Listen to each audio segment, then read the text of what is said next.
sebagai rasa syukur kita kepada Allah Subhanahu wa taala.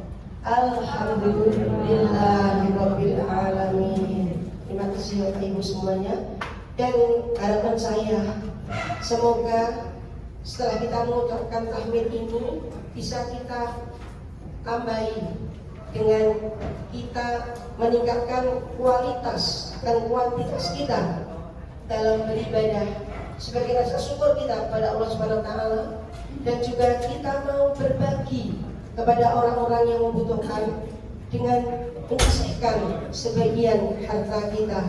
Dan alhamdulillah di sini kita melihat banyak sekali orang-orang yang membutuhkan ketika di Masjid Nabawi dan besok juga di Masjidil Haram. Mari kita berbagi dengan mereka semuanya. Bapak Ibu, jangan hanya olah-olah saja yang dipikir, ya. Insya Allah. Setuju? Alhamdulillah. Salawat dan salam kembali kita haturkan kepada junjungan kita Nabi Muhammad Sallallahu Alaihi Wasallam yang senantiasa kita nantikan syafaatnya di dunia maupun di akhirat. Amin. Allahumma amin. Bapak Ibu rahimakumullah. Alhamdulillah. Alhamdulillahirabbil alamin. Sekali lagi saya ucapkan kita bisa hadir di sini, kemudian kita dalam acara ini ada kajian dan juga nanti ada manasik yang akan disampaikan oleh Ustaz Ahmad. Temanya kali ini adalah tentang apa temanya? Jadikan lelahmu menjadi lilah di tanah suci. Wow. Paham semua ya Bapak Ibu? Maksudnya apa Bapak Ibu? Jadikan lelahmu Maksudnya dengan bagaimana? kaki dengan lilahmu. Semoga lelah kita dengan kita berdarah-darah pergi ke Masjidil Haram, pergi ke Masjid Nabawi, kita sampai ke Kuba dan seterusnya, itu nanti akan digantikan oleh Allah. Karena apa? Karena kita mencari ridhonya. Nah itu Bapak Ibu, jangan sampai kita terjebak oleh suatu hal yang seperti ini. Contoh, ketika kita di Masjid Nabawi, kita sholat di Masjid Nabawi, keutamaannya adalah seperti sholat 1000 kali ya. Jadi katanya adalah 1000 kali dibanding sholat di masjid tempat lain. Kemudian kalau di Masjidil Haram itu pahalanya adalah seperti sholat di masjid lain adalah 100.000 kali lipat. Kemudian ketika di Masjid Kuba, kalau kita datang ke sana kita sholat sunnah 2 rakaat, pahalanya umroh seperti orang yang berumroh. Kemudian ketika kita ke Raudhah, itu insya Allah doa kita akan dikabulkan. Nah itu kita jangan terjebak dengan yang seperti itu. Oh, aku mau ke Masjid Nabawi karena aku mendapat pahala yang 1000 kali lipat. Aku mau ke Masjidil Haram karena dapat pahala 100.000 kali lipat. Nah kalau yang seperti itu, nanti Bapak Ibu pulang-pulang malas sholat. Karena apa? Pahalaku kurang-kurang gitu. Kenapa nanti kita di sini itu kita 7 hari, 7 kali 5 berarti 35 waktu kali 1000.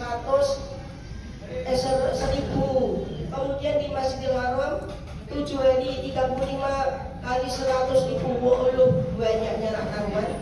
Terus besok rasa ibadah menaiknya kan seperti itu. Kita akan cerita yang seperti itu. Jadi bagaimana kita harusnya beribadah ini jangan mencari pahala, tapi cari ridho Allah. Kalau kita mencari pahala, belum tentu kita akan mendapatkan karena kita tidak ikhlas. Tapi kalau kita mencari ridho Allah, otomatis pahala itu akan ada. Saya contohkan Bapak Ibu. Ini ada kolong meja, ya. Ada kolong meja. Panjenengan aku mau bikin kolong meja. Kalau Bapak Ibu mau bikin kolong meja, otomatis Bapak Ibu harus bersusah payah membuat meja. Meja jadi baru, oh ini kolongnya. Tetapi kalau Ibu Bapak membuat meja tanpa ingin membuat kolong meja, otomatis kolong meja itu sudah ada. Tidak? Oh, saya bikin meja, setelah jadi, loh ternyata ada kolongnya. Nah, tapi kalau kita mau membuat kolong meja, kalau hanya kolong terus kemudian kita tidak membuat mejanya, tidak akan ada. Demikian pula dengan kita kalau beribadah kepada Allah, niatnya hanya mencari pahala, tetapi carilah ridho Allah. Itu ya Bapak Ibu.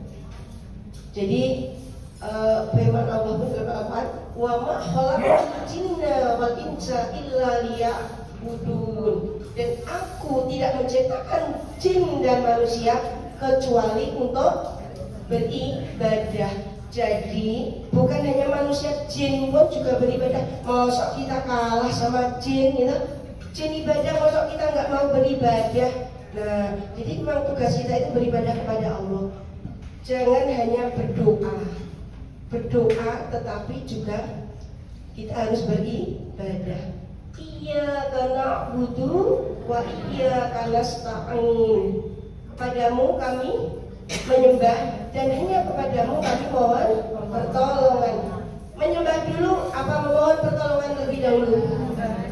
Menyembah dulu. Nah, itu yang harus kita ingat. Kita harus ingat, oh iya saya harus menyembah Allah dulu, baru kita mohon pertolongan. Jangan doa terus, tapi ibadahnya males. Jangan sampai itu terjadi. Datang ya Bapak Ibu. Nah, kemudian ketika kita nanti akan berangkat ke Makkatul Mukarramah, dan kita masih ada tugas lagi satu, yaitu tujuan kita yang utama, yaitu umroh. Nah, Bapak Ibu, umroh dengan haji bedanya apa Bapak Ibu? Kalau haji wukuf di Arafah, kalau umroh tidak jalan-jalan. Waduh. Kalau kita umroh itu ibadah juga, tapi jalan-jalannya bonus, gitu? Kan benar? Jadi jalan-jalannya itu bonus. Haji pun kita juga jalan-jalan juga, ada kan? Ke Medan Magnet juga, ke bulan Kurma juga, sama sebetulnya. Jadi ada yang mengatakan kalau haji ibadah, umroh jalan-jalan, bisa sama saja. Dua-duanya ada ibadahnya, ada jalan-jalannya, tergantung niat kita. Gitu. Nah Bapak Ibu, kita tahu di Masjid Nabawi itu begitu penuhnya. Tadi malam, kalau pagi tadi wajar karena hujan, jadi penuh itu wajar. Tapi tadi malam itu penuh sesak, sampai askarnya bilang penuh, karena memang dalam sudah penuh sekali. Nah ini berarti menandakan bahwa jamaah yang ada di sini itu semakin banyak. Itu baru di Nabawi, belum nanti di Masjidil Haram akan lebih banyak lagi. Nah, padahal kita harus melaksanakan ibadah di sana.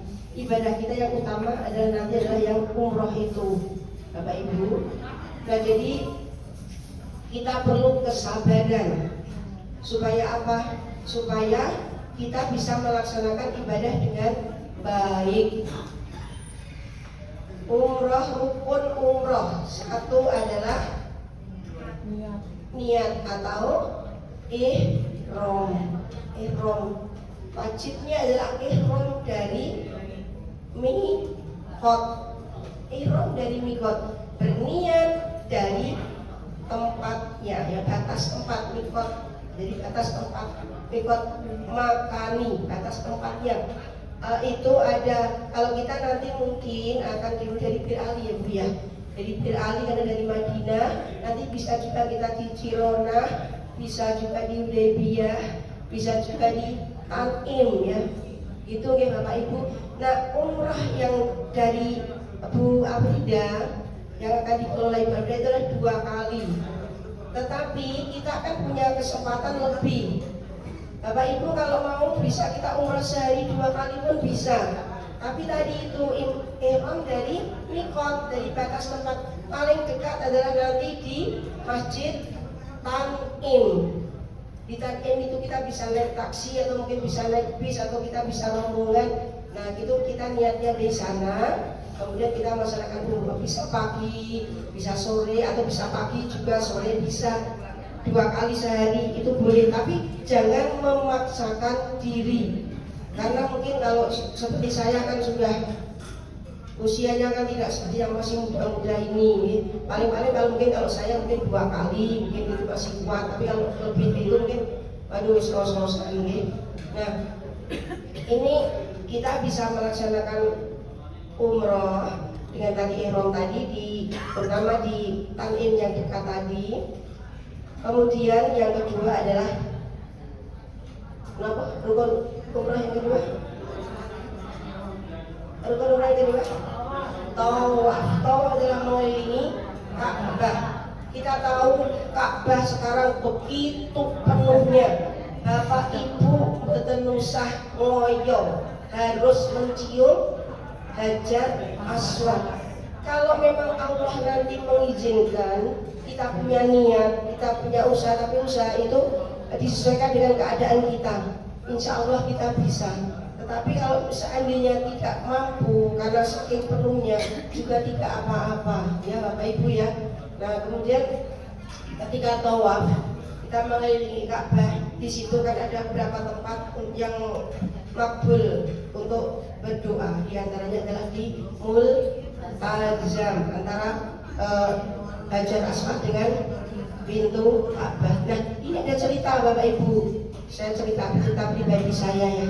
Waktu itu ketika saya naik haji, saya itu setiap hari setiap tawaf saya lihat terus aduh pengen banget nih mencium Hajar Aswad, tapi karena penuhnya jadi nggak bisa.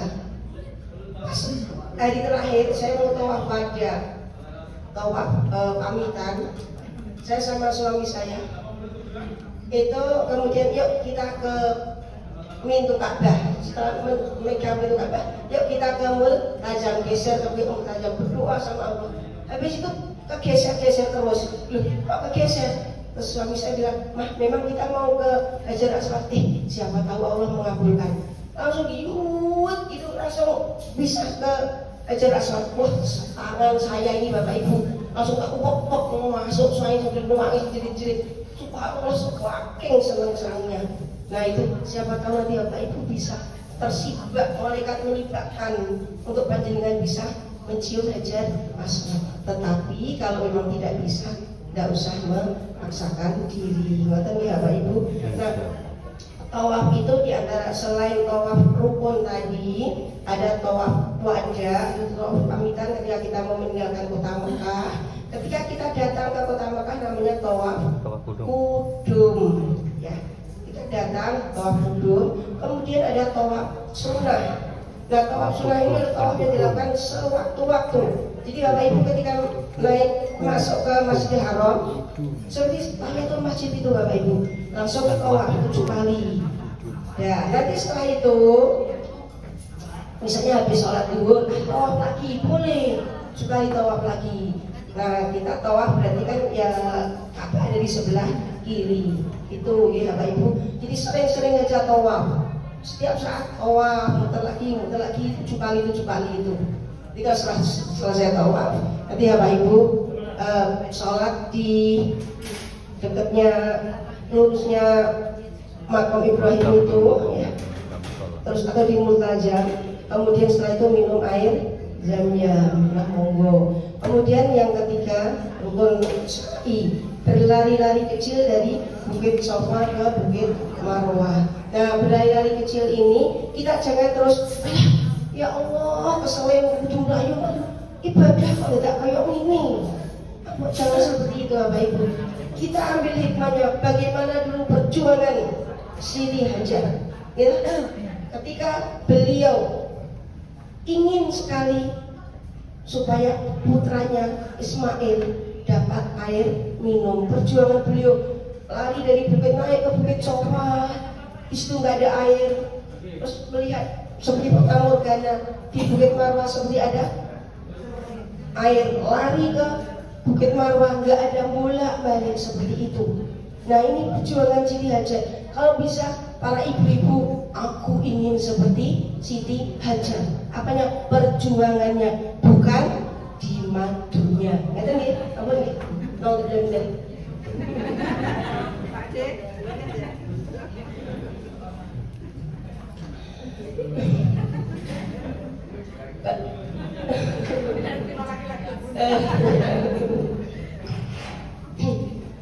Bapak Ibu yang saya hormati, nah setelah kita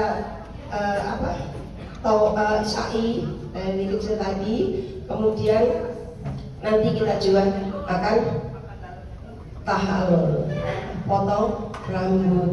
Nah potong rambut ini bisa kalau dipotong sendiri boleh atau dipotongkan orang lain, tapi kalau perempuan ya yang laki-lakinya yang murid kita atau suami kita ya. Terus kemudian jangan sampai, kalau yang perempuan jangan sampai kelihatan rambutnya karena itu aurat. Kemudian ini minimal itu 3 helai minimal. Tapi kalau misalnya cukur gundul monggo nggak apa-apa, tapi itu minimal 3 helai. Nah kalau sudah itu baru kemudian tertib, harus urut, jangan terus wah ini kok pas mau tawaf kok penuh, tak sa'i dulu, enggak sa'i kok penuh, tak cukur rambut dulu, enggak bisa. Ini urutannya adalah seperti itu. Oke Bapak Ibu nggih, paham? Sudah lupa. Doa ketika sa'i, ketika tawaf, Bapak Ibu kan punya buku itu kan. Nah buku itu nanti bisa sambil dibaca, atau nanti kita menirukan Ustadz Ahmad. Ya Ustadz Ahmad ya, kita menirukan nanti dipimpin kan sama Ustadz dia. Jadi kita mengikuti apa yang dibaca oleh Ustadz Ahmad, kita ikuti aja. Tapi kalau kita misalnya kalau yang lihat kurang rusuk, pengen sendiri, ya monggo doa. Kalau doa tidak harus seperti yang ada di buku. Kita berdoa sesuai yang kita inginkan. Ya sa'i ada tawaf juga, tawaf kan juga ganti sa'i juga ada buku. Kalau sa'i itu doanya terpanjang. Iya. Gitu. Tapi insya Allah kita semua menjadi umrahnya makbul dan makbul insya Allah. Wa atimul hajja wa umrata lillah, dan sempurnakanlah haji umrah karena Allah. Ini ada dalam Al-Baqarah ayat 196. Semoga kita semua bisa sempurna umrahnya dan bisa dilanjutkan dengan umrah berikutnya, tahun-tahun berikutnya. Kita dilapangkan rezekinya, kesehatan, bisa bersama keluarga kita masing-masing, bisa kalau anak cucu ya. Assalamualaikum warahmatullahi wabarakatuh.